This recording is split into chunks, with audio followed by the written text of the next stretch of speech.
भारत की आज़ादी की कहानी हम अक्सर कुछ नामों से शुरू करते हैं, गांधी, नेहरू, सरदार पटेल।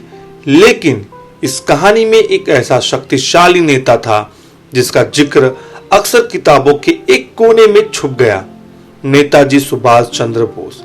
अब हिंदुस्तान दिल से, हृदय से स्वराज्य चाहता। सुभाष चंद्र बोस यानी गुलाम भारत की एक ऐसी शख्सियत जिन्होंने न सिर्फ देश के अंदर बल्कि देश के बाहर भी आजादी की लड़ाई लड़ी।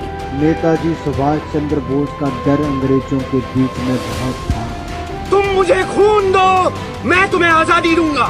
जय हिंद।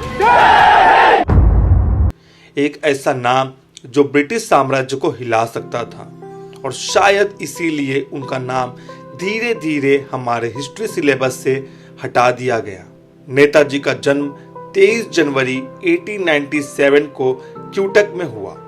कैम्ब्रिज से पढ़ाई, ICS एग्जाम में टॉप, लेकिन ब्रिटिश नौकरी छोड़कर उन्होंने अपनी जिंदगी देश को समर्पित कर दी। कांग्रेस के प्रेसिडेंट बने, लेकिन उनका एक सपना था, पूरी तरह की आजादी बिना समझौता के। जब गांधी जी अहिंसा की बात कर रहे थे, नेताजी तैयार थे कि अगर जरूरत पड़ी तो बंदूक उठाई जाएगी। उनकी सोच थी, तुम मुझे खून दो, मैं तुम्हें आजादी दूंगा। 1939 में कांग्रेस से उनकी सोच का क्लैश हुआ और उन्होंने फॉरवर्ड ब्लॉक बनाए। फिर आई वर्ल्ड वॉर 2। नेताजी ने समझा कि ये वही वक्त है जब ब्रिटिश कमजोर है। वो जर्मनी और जापान तक गए और बनाई आजाद हिंद फौज। बर्मा से लेकर इम्फैल तक उनकी फौज ने ब्रिटिश को यह महसूस करा दिया कि भारत के लोग अब पीछे नहीं हटेंगे। ब्रिटिश इंटेलिजेंस रिपोर्ट के मुताबिक समझा कि ब्रिटिश रूल ज्यादा दिन नहीं टिक पाएगी। 18 अगस्त 1945 खबर आई कि नेताजी ताइवान में एक प्लेन क्रैश में मारे गए, लेकिन सच कभी सामने नहीं आया। ताइवान के रिकॉर्ड्स में उस दिन कोई क्रैश का एविडेंस ही नहीं था। रशिया के KGB डॉक्यूमेंट्स में क्लूज मिलते हैं कि नेताजी वहां तक पहुंचे थे और शायद जिंदा थे। शाहनवाज कमेटी, खोसला कमीशन और मुखर्जी कमीशन, 3 अलग अलग इन्वेस्टिगेशन हुए, लेकिन आज तक कोई फाइनल जवाब नहीं आया। इंडिपेंडेंस के बाद नेताजी का नाम धीरे धीरे स्कूल सिलेबस में कम होता गया।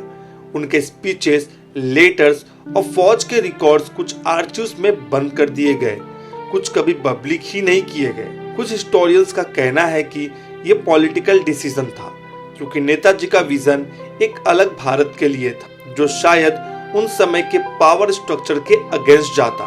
सोचो, जिस आदमी ने ब्रिटिश को हिला दिया वो आजाद भारत में एक पॉलिटिकल शैडो बन गया। ब्रिटिश हिस्टोरियन स्लीमेंट एटली, जो इंडिया की इंडिपेंडेंस बिल के समय यूके के PM थे, उन्होंने खुद कहा गांधी जी की अहिंसा इंपॉर्टेंट था, लेकिन सबसे ज्यादा प्रेशर आजाद हिंद फौज के वजह से आया। INA की ट्रायल्स ने पूरे देश में ब्रिटिश आर्मी के इंडियन सोल्जर में बगावत की भावना जगाई और इसी डर ने ब्रिटिश को मजबूर किया कि वो भारत छोड़ दे। नेताजी के बारे में हम आज भी एक ही बात कह सकते हैं, वो एक सोल्जर थे, एक विजनरी लीडर और एक मिस्ट्री जो अब तक सुलझी नहीं। शायद उनका सच कभी सामने आए, शायद ना आए, लेकिन ये हमारी जिम्मेदारी है कि हम उनका सिर्फ एक पैराग्राफ में सीमित ना होने दें। आजादी के इस महाउत्सव में तिरंगा जब भी लहराता है, उसके रंगों में एक रंग नेताजी का ही होता है। तो अगर आप सभी को वीडियो पसंद आया हो, वीडियो को लाइक करें, शेयर करें और चैनल पर नए हो तो सब्सक्राइब करना ना भूलें। जय हिंद, जय भारत।